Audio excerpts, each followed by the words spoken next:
Buenas tardes, a continuación hacemos la presentación de nuestra prueba de ejecución. Los integrantes son Zulma Liliana Salazar y quien les habla, Karen Dayana Herrera. El traumatismo craneoencefálico ocurre cuando una fuerza externa genera un daño en el cerebro o, dependiendo de la gravedad, puede afectar funciones motoras, cognitivas, respiratorias y funcionales. En estos pacientes es frecuente encontrar alteraciones del estado de conciencia, la pérdida de movilidad y compromiso respiratorio, especialmente pues en casos graves. En el traumatismo craneoencefálico existen dos momentos importantes del daño cerebral. En la lesión primaria ocurre en el instante del golpe y produce daño directo sobre las neuronas y los tejidos cerebrales. Después aparece la lesión secundaria, que es progresiva y puede empeorar el pronóstico, y aquí es donde encontramos inflamación cerebral, aumento de la presión intracraneal y una disminución del flujo sanguíneo. Por eso pues es el manejo temprano, porque muchas veces se pueden prevenir complicaciones. Existen alteraciones tanto respiratorias como motoras. El cerebro pues también participa en el control respiratorio y movimiento. Cuando ocurre una lesión cerebral severa, el paciente puede perder capacidad para respirar adecuadamente, acumular secreciones y desarrollar complicaciones como una neumonía o atelectasis. A nivel motor, pues aparecen la debilidad, la espasticidad y la disminución de la movilidad, generando dependencia funcional. Paciente masculino de 27 años con diagnóstico de traumatismo cráneoencefálico moderado y edema cerebral difuso. Al ingreso presenta un Glasgow de 8/15, por lo que requiere soporte ventilatorio mecánico en modo SIMS. A la auscultación presenta hipoventilación bivasal y secreciones bronquiales leves. Actualmente tiene dependencia total para movilidad y cuenta con tubo orotraqueal y catéter venoso central. Los principales riesgos son hipertensión intracraneal, atelectasis y desacondicionamiento físico, además de los signos de alarma que incluyen saturación menor al 88%, inisocoria, bradicardia y deterioro neurológico. Protocolo de movilización. El objetivo principal es prevenir complicaciones asociadas a la inmovilización prolongada, como alteraciones respiratorias, debilidad muscular y deterioro funcional, además de favorecer la recuperación neurológica. Durante la intervención es fundamental realizar un monitoreo continuo, por eso se controlan parámetros de signos vitales. En algunos casos también se puede vigilar la presión intracraneal y la respuesta neurológica del paciente. Igualmente, existen criterios de suspensión que nos indican cuándo debemos detener la movilización para proteger la estabilidad del paciente. Como tal, corresponde a la fase 1 de movilización, porque el paciente aún se encuentra clínicamente inestable y con compromiso neurológico importante, por lo que no tolera actividades de mayor esfuerzo. En esta etapa, el manejo fisioterapéutico se enfoca en intervenciones pasivas, preventivas, como cambios de posición, movilizaciones pasivas, posicionamiento terapéutico e higiene bronquial. Eh, Aquí el objetivo, pues, no es que el paciente sea totalmente funcional, sino evitar complicaciones derivadas a la inmovilización prolongada, como una rigidez articular, úlceras por presión o acumulación de secreciones. Además, pues, se mantiene toda la parte del monitoreo constante y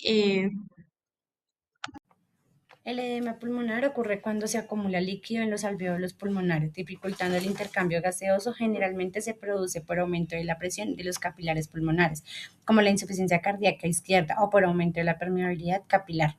Como consecuencia, el líquido pasa al intersticio de los alveolos, causando disminución de oxígeno y dificultad respiratoria y alteración de la ventilación.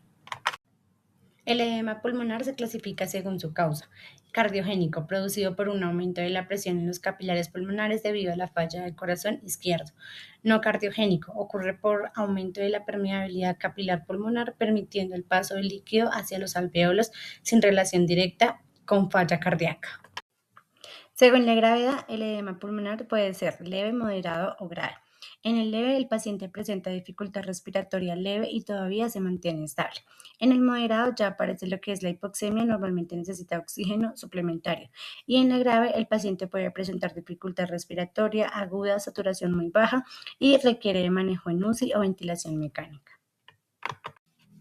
Aquí vemos cómo se desarrolla el edema pulmonar. Todo comienza con una enfermedad cardíaca izquierda, como insuficiencia cardíaca o hipertensión. Esto aumenta la presión en los capilares pulmonares y provoca que el líquido salga hacia el intersticio y luego a los alveolos. Al llenarse los alveolos de líquido, disminuye el intercambio gaseoso y aparecen síntomas como la disnea, taquipnea, crepitantes, tos, con espuma o cianosis. En este caso podemos encontrar un paciente masculino de 70 años de edad con diagnóstico de edema pulmonar cardiogénico grave.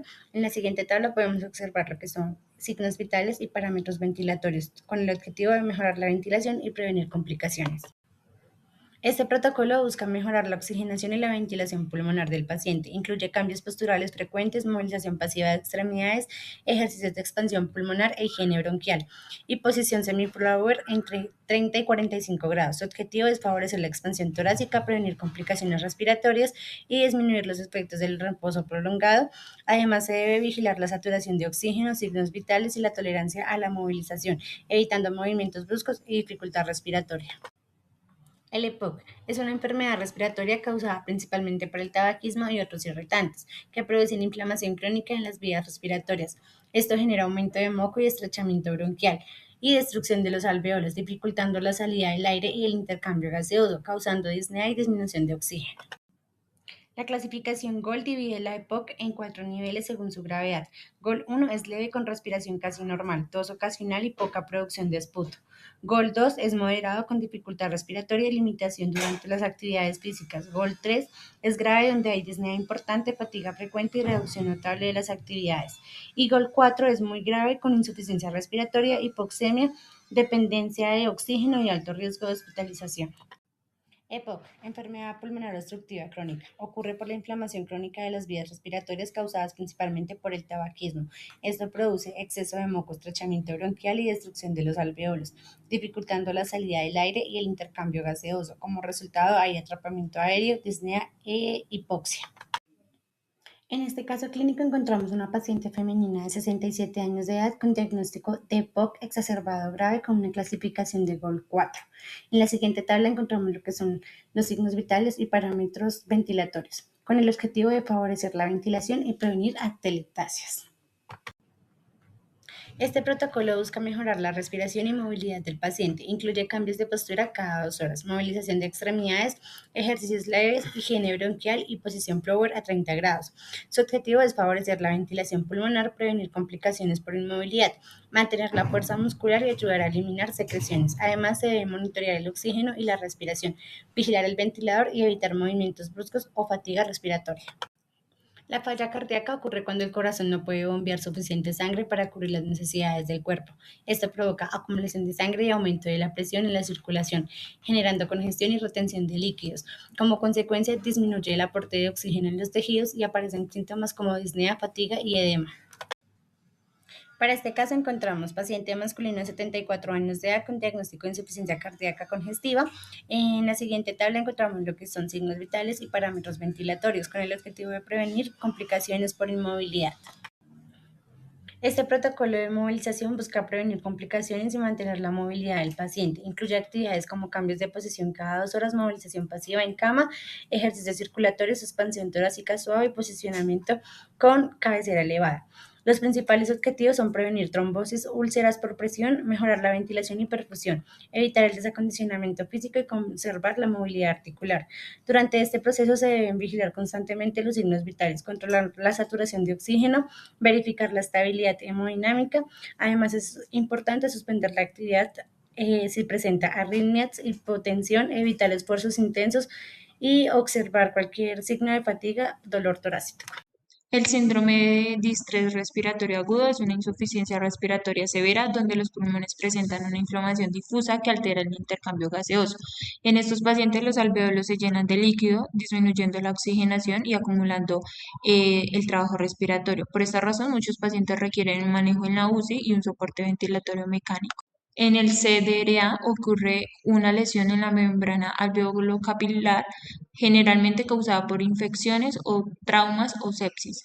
Este líquido lo que hace es que pase hacia los alveolos, dificultando el paso de oxígeno en la sangre y como consecuencia el pulmón pierde la distensibilidad, se vuelve más rígido y aumenta el esfuerzo respiratorio. Además, pues la hipoxemia prolongada puede producir una debilidad muscular y el deterioro funcional importante. En esta parte se muestran las consecuencias respiratorias y sistémicas que produce el CRA debido al edema y la inflamación pulmonar, donde el pulmón pierde distensibilidad, es decir, se vuelve más rígido y cuesta más expandirlo durante la respiración. Esto aumenta pues el trabajo ventilatorio y produce fatiga musculatura respiratorio. Además, como pues el intercambio gaseoso está alterado, disminuye la oxigenación de los órganos y aparecen complicaciones como la debilidad muscular, la intolerancia al ejercicio y la pérdida funcional severa. Paciente femenina de 52 años de edad con diagnóstico de síndrome de distrés respiratorio agudo moderado severo, secundario a una neumonía bacteriana. Neurológicamente presenta un Glasgow de 10/15 bajo sedación ligera. La paciente se encuentra con ventilación mecánica invasiva en modo AC. A la auscultación pulmonar se evidencia crepitantes bilaterales difusos e hipoventilación basal. Junto a la gasometría arterial muestra una hipoxemia severa. Actualmente el paciente está postrado en cama y se encuentra con tubo orotraqueal, catéter venoso central y bomba de infusión. Protocolo de movilización. Este tiene como objetivo mejorar la oxigenación, disminuir complicaciones pulmonares y prevenir la debilidad adquirida en UCI. Tenemos que tener en cuenta el monitoreo de los signos vitales y como tal, ya que el paciente puede descompensarse fácilmente por el compromiso respiratorio severo, debemos controlar constantemente la respuesta respiratoria y hemodinámica. Esta corresponde a la fase 1 porque el paciente aún presenta compromiso respiratorio importante y necesita soporte ventilatorio. Por tal razón, las movilizaciones son muy básicas y se realizan de forma lenta y controlada, buscando evitar complicaciones como la pérdida de movilidad, la acumulación de secreciones y de debilidad muscular. Además, todas las actividades deben hacerse con monitoreo continuo para verificar que el paciente tolere la intervención.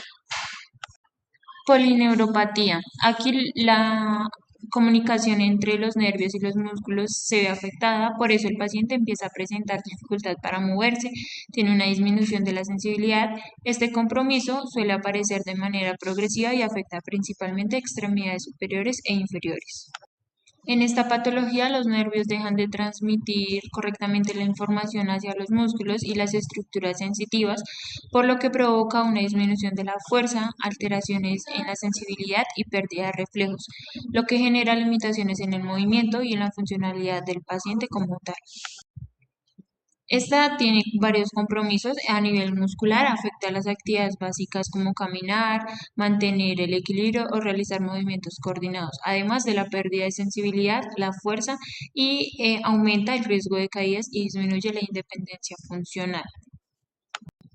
Paciente masculino de 60 años con diagnóstico de polineuropatía crítica secundaria a sepsis y estancia prolongada en UCI, neurológicamente presenta un Glasgow de 11/15 con una saturación de oxígeno del 90% con soporte ventilatorio. El paciente se encuentra con ventilación mecánica invasiva en modo PSB. A la auscultación pulmonar se evidencia murmullo vesicular disminuido en bases pulmonares. A nivel funcional presenta una tetraparesia flácida y dependencia funcional severa. Además cuenta con tubo orotraqueal, monitor cardíaco y catéter venoso periférico. Protocolo de movilización. Durante la movilización es importante vigilar constantemente la respuesta del paciente, ya que pueda aparecer fatiga muscular o intolerancia al esfuerzo debido a la debilidad neuromuscular.